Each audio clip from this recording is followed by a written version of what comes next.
অস্ট্রেলিয়ার বিপক্ষে ম্যাকাই টেস্টে বাংলাদেশের জন্য ফলটা হতাশার হলেও ব্যক্তিগত পারফরমেন্সে আলো ছড়িয়েছে শরীফুল ইসলাম। অস্ট্রেলিয়ার বিপক্ষে এক ইনিংসে 7 উইকেট নিয়ে আইসিসি টেস্ট বোলিং র্যাঙ্কিংয়ে 1 লাফে 17 ধাপ এগিয়ে ক্যারিয়ার সেরা 57 নম্বরে উঠে এসেছে বাঁহাতি এই পেসার। অস্ট্রেলিয়ার মাটিতে বাংলাদেশের দ্বিতীয় পেসার হিসাবে পাইপারের পাশাপাশি দেশের বাইরে বাংলাদেশের যে কোনো বোলারের সেরা বোলিং ফিগারও এখন শরীফুলের দখলে।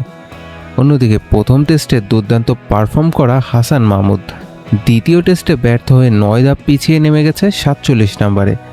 তাসকিনিও পিছিয়েছেন 2 নম্বরে।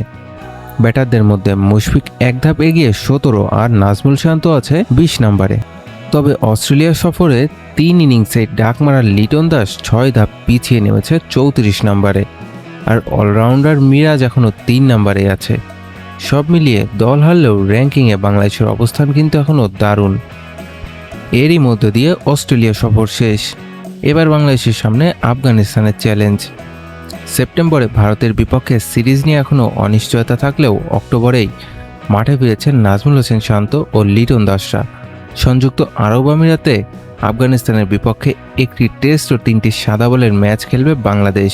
বিসিবির ক্রিকেট অপারেশন ইনচার্জ বিষয়টি নিশ্চিত করেছে। তবে সীমিত ওভারের ম্যাচগুলো সূচি চূড়ান্ত করবে আয়োজক আফগানিস্তান। টেস্ট চ্যাম্পিয়নশিপের লড়াইয়ে বাংলাদেশের জন্য সিরিজটি হতে পারে গুরুত্বপূর্ণ প্রস্তুতি। আফগানিস্তানের পর ঘরের মাঠে ওয়েস্ট ইন্ডিজ, এরপর দক্ষিণ আফ্রিকা সফর। সব মিলিয়ে সামনে কঠিন সময়। বর্তমানে টেস্ট চ্যাম্পিয়নশিপে পয়েন্ট তালিকায় 4 নম্বরে বাংলাদেশ। আর 2027 সালের ফেব্রুয়ারিতে ঘরের মাঠে ইংল্যান্ডের বিপক্ষে সিরিজ দিয়ে শেষ হবে এই চক্রে বাংলাদেশের অভিযান। তবে তার আগে প্রশ্ন একটাই, ভারত সিরিজ কি শেষ পর্যন্ত মাঠে গড়াবে? আপনার কি মনে হয়, আফগানিস্তানের বিপক্ষে টেস্টে বাংলাদেশ জিততে পারবে? কমেন্টে জানান।